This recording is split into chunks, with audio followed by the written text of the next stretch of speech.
guys, kakapupo lang namin, update namin kayo, kakapupo lang ni Misha nyo ng may blood. Gusto nyo bang makita para maniwala kayo? Kasi may pinagdadaanan tong batang to. Siguro masakit pa yung tiyan niya.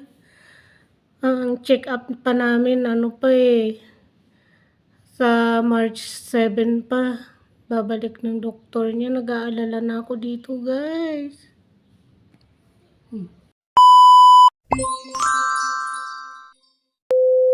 Ito na.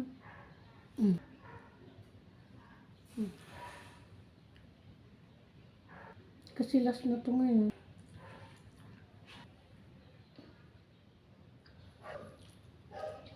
Guys, tapos na siya sa unang medicine. Bas, kasi ayan, nakikiusyuso siya sa mga kapatid niya dito.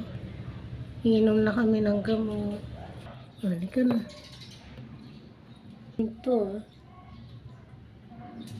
Diba?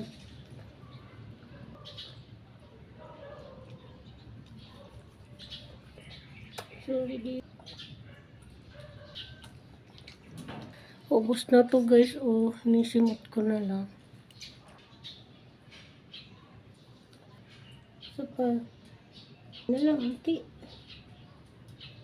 Mabalik kami after 10 minutes.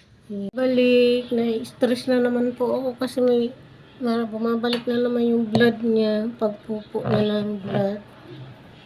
Ay, naku, na-stress ako guys. Para dito sa batang ito. Halika na natin. Vitamins na ito. Tapos wala siya ng gana kumain ngayon guys. Kunti lang yung kinain niya. 4 tong gamot na iniinom niya. Pinipilit ko pa siya nun. Nag-aalala na ako dito sa batang ito. Bakit sinisya pa kasi? Bakit pa kasi ang baby ko pang tinamaan ng ganyan sakit? So ayan guys, tumutulo yung dugo niya. Ayan. Nakatingin nga ng puwit mo na.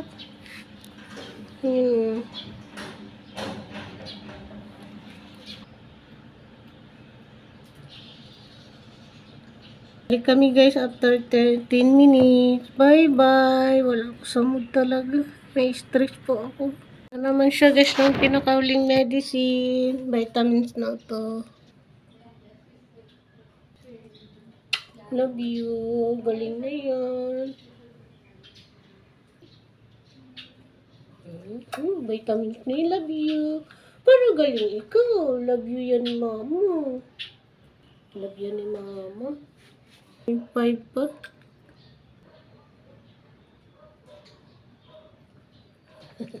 Pasok na to. Tapos na kami guys. Ayan namumula na naman yung puwet niya. Kung alam guys, gagawin ko sa anak ko.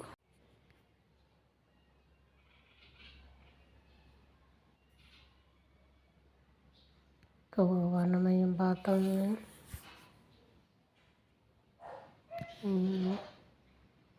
Nagdudurugo ang puwet niya. Positibo sa guys sa blood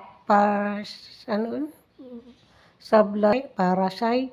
Yung sakit ng aso na nakukuha daw sa sa labas ng bahay. Yung mga sakit na yan.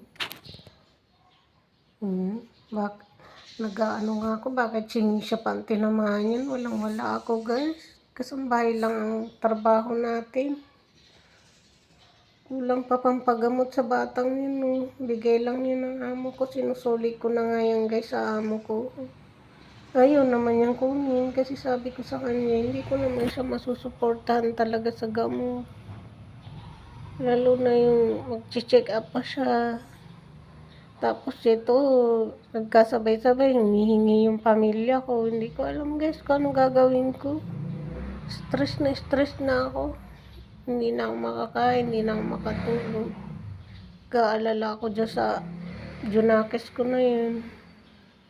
Sinusuli ko na yun guys doon sa sa totoong may-ari. Kasi nga, sa totoo lang, Masakit man na mawalay yan sa akin kasi mahal na mahal ko yan si Misha. Kaya lang, ano po ang gagawin ko guys? Wala pa kaming sahod sa Facebook. Paano ko siya masusuportahan? Paubos na yung gamot niya sa sa blood niya. Tapos mag-check up pa siya.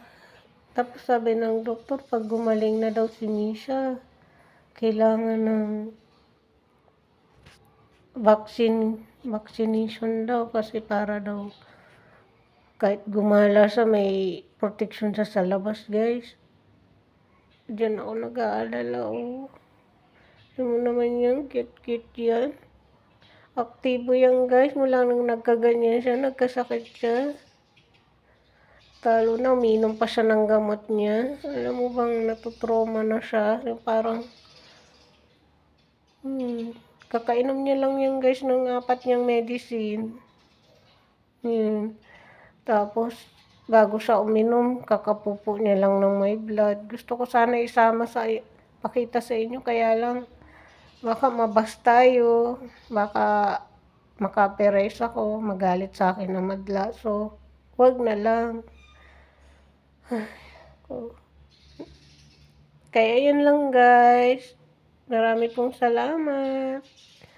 Sana suportahan nyo tong batang to para sa pampagamot niya. Sabi ko nga sa kanya, ako na lang sana magkasakit, wag lang siya. Susuli na kita sa lola mo. Cute yun. Kunti lang yan guys, kinain niya. May laman lang yung tiyan niya. Kainom lang siya ng gamot na 4. Nakakatakot mamaya kasi hindi siya kumakain guys. Hindi ko alam kung ano ipapakain ko dyan. Ayaw niya ng dog food. Wala man akong pambili ng pangkain niya na. Yung talagang para sa aso na ulam-ulam. Ayan, Mami Siyang. Lumalapit ako sana tulungan mo naman si Misha. Ayan. Kung gusto mo, amponin mo na lang tong anak ko.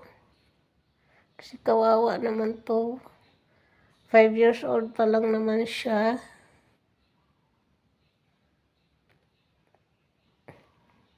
Ikaw yung gusto ko mag-ampon sa kanya kasi alam ko na mapapabuti si Misha.